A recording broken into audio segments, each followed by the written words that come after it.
Welcome to my channel. ASRock G10 Gaming Router. Unpack the ASRock G10 gaming router and its accessories. Connect the power adapter to the router and plug it into a power outlet.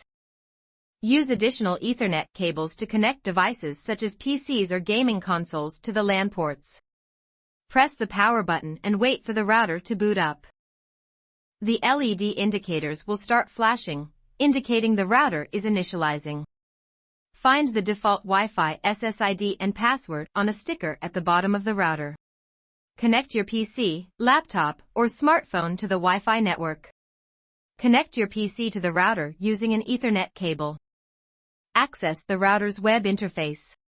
Open a web browser, Chrome, Firefox, Edge. Type the default gateway 192.168.1 or http://router.asrock.com in the address bar.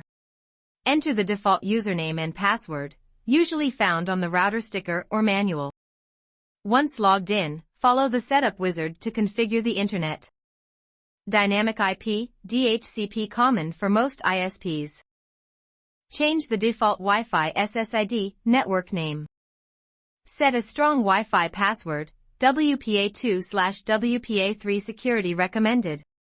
Check for updates and install the latest firmware for improved security and performance. Thanks for watching.